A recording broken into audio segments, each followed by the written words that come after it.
Good morning, everyone. Welcome to our COIL project, bringing you the latest updates and insightful analysis. Joining me in this endeavor are Zianet Plaza, Juan Carlos, Adriana Velos, Wiley, and Anna Paulo. Together, we have embarked on a journey to explore a critical issue, which is unemployment. We conducted a survey to gather a real life experience directly from individuals who have faced unemployment. But what is unemployment? Unemployment refers to the condition in which an individual who is capable of working is unable to find a suitable job despite actively seeking for employment. Now, Zianet will continue with our results. Thank you. Thank you, Jay. In Ecuador, unemployment is defined as a state in which individuals are currently not employed, are available to work, and are actively seeking employment, but are unable to find a suitable job opportunity. The unemployment rate in Ecuador is calculated by the National Institute of Statistics and Census, INEC, using the methodology recommended by the International Labour Organization. The INEC conducts a survey in approximately 15,000 households through the country. The formula used to calculate the unemployment rate is unemployment rate equal to the number of unemployed people divided by the total labor force multiplied by 100%. The NEC also calculates the unemployment rate by gender, age group, and urban or rural location. A survey was conducted among 20 individuals from each country, and we obtained the following results. The first question was about their current employment status. The results indicate that in Canada, 40% of those surveyed are employed full-time compared to 35% in Ecuador. Furthermore, 25% in Canada are unemployed and actively seeking work, whereas in Ecuador it stands at 15%. Notably, in Ecuador, 30% are employed part-time compared to only 15% in Canada. So these results in full-time and part-time employment might reflect different labor dynamics between the two countries. The second question was, if you have been unemployed in the past, how long did it typically take you to find a new job after losing one? When it comes to finding a new job after being unemployed, more people in Ecuador, the 35%, take from 1 to 3 months compared to Canada, the 30%.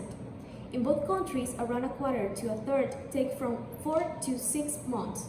Also, fewer people in Ecuador, the 15%, take longer than 7 months compared to Canada, with the 20%. However, more people in Canada, the 15%, haven't experienced unemployed compared to Ecuador. These differences show how job search times vary between the two countries. Now let's go with Juan Carlos, who will explain the following questions.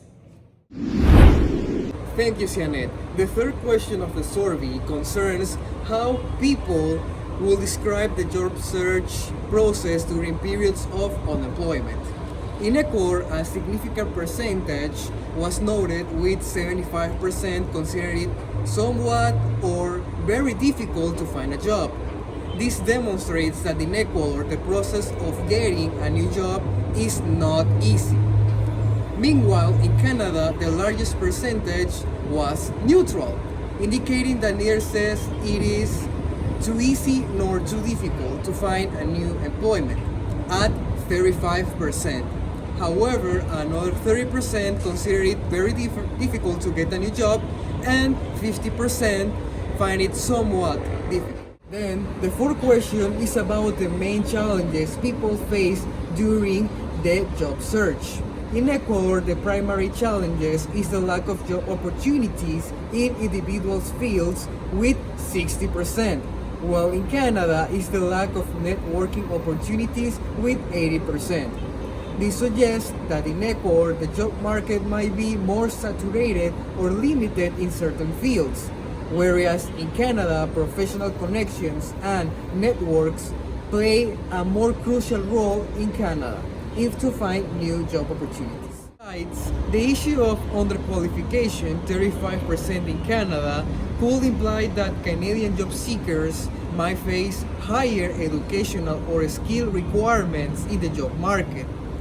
Moreover, the high percentage of age discrimination, 40% in Ecuador, primarily impacts the younger job seekers. This suggests that younger individuals may face significant challenges in being recognized for their skills and potential.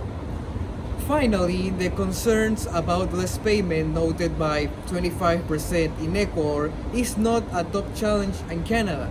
This difference might indicate variations in economic conditions, wage expectations, or the cost of living between the two countries. Thank you, Juan Carlos, for your information. Now, continuing with the following questions of the survey, which were: how has unemployment affected the financial stability of both Ecuadorian people and Canadian people? We noticed that the Ecuadorian people, which was 55%, answered that unemployment has affected their financial stability in a significant negative way, while compared to 45% of Canadian respondents.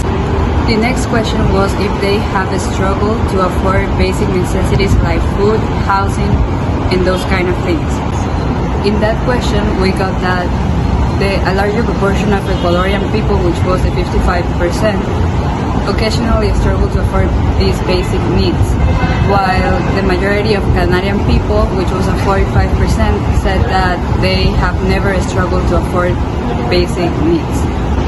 These results highlight the diverse effects of unemployment on financial well-being and the ability to afford basic necessities.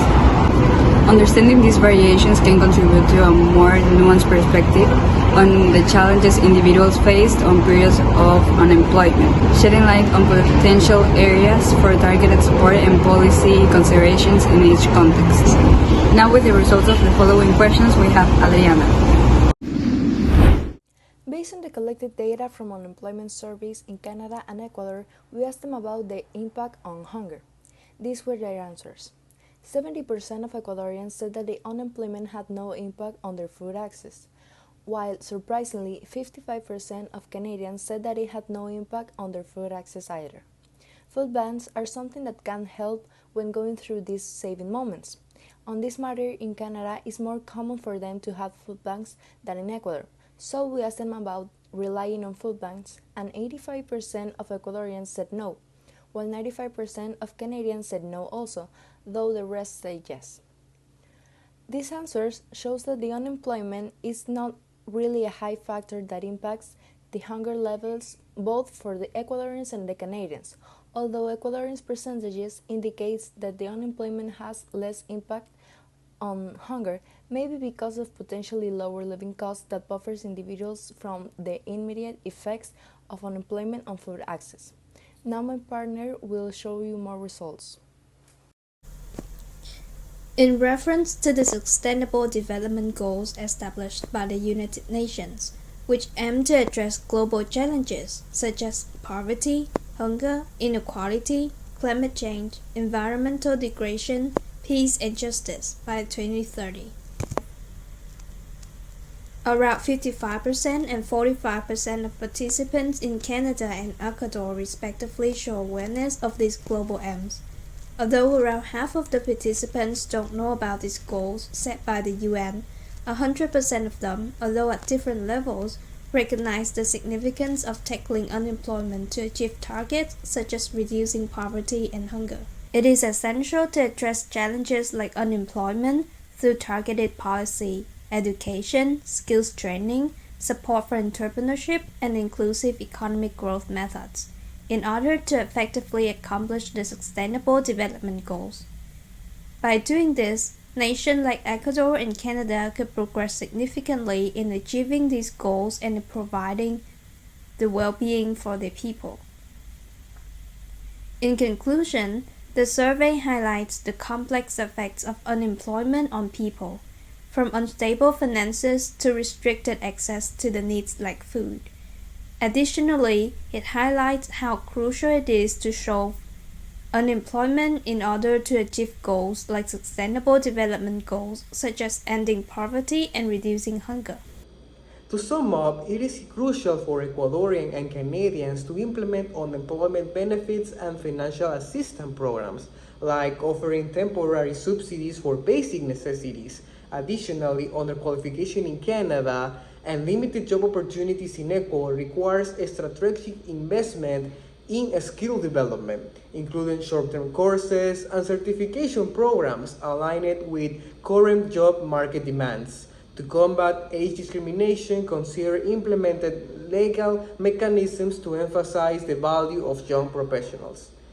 Thank you for your time.